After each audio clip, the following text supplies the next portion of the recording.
Good morning, my fellow yogic travelers. I'm mighty glad to be alive today, and I hope that you are too, as we continue to live, laugh, love, learn, linger, and live the life we love. So, my affirmation for today, for you to think about, is the fact that everybody is an inner artist. That means the way you choose your thoughts, the way you choose your words, the way you choose your actions is the same like a painter choosing the palette and the colors. So, how are you an artist? Well, you're an artist if you allow well being to exist in your life. That means you have to choose and therefore cause the vibration that's active within you. That means you're deliberately creating it. You got to hold it long enough that the law of attraction gets a foothold on it, because whatever you make your point of attraction, that's how you summon spirit energy into your life. All the positive emotions are indicators that you're aligned correctly. And life is going to give you this opportunity to fulfill the reason for being, which is seek joy. Joy is the motivation for seeking joy, nothing beyond it. I hope you can experience that in your life.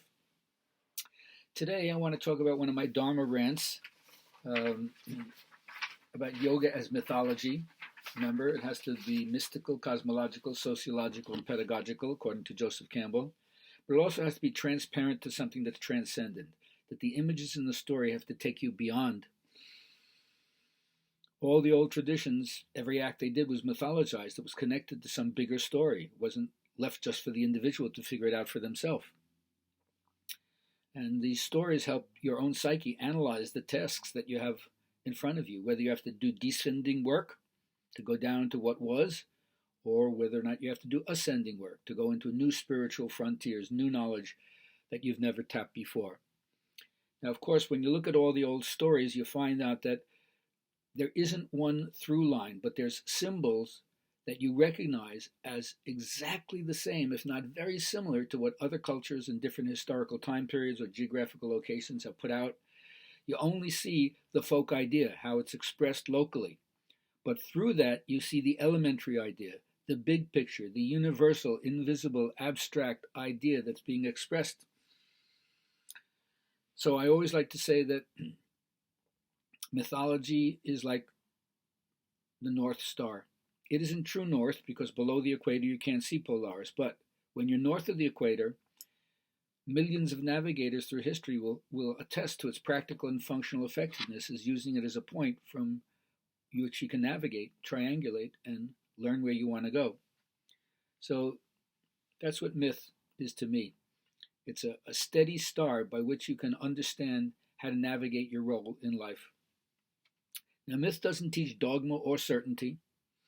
In fact, myth takes you into the silent experience. Remember, cynicism and gullibility dissolve in the silent mind.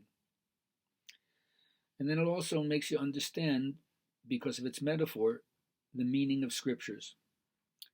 What's the spiritual meaning of scriptures, not the literal meaning of scriptures? That's another reason why I usually suggest to people to look at fairy tales. Because you don't think of fairy tales as true, so you get the spiritual meaning right away. Because if you literalize the scriptures and you're trying to find a historical one-to-one correspondence, it's so hard with some of the things they say to go against what we know about reality and scientific evidence. But the whole idea is, in mythology, you follow your own path. You don't follow the path that's been mapped out for you by somebody else. And then you realize that happiness doesn't come from a specific action, but it's the expression of your own being over time. The result of a good life lived doesn't mean that every moment will be with a smile on your face and everything is wonderful.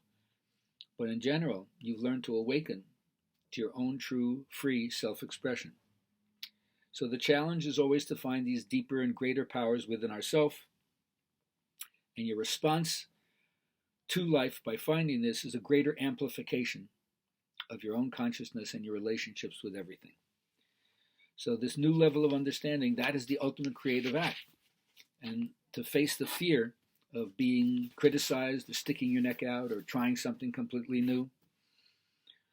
But if you do this, you'll find that revelation is revealed to you on every level of your life.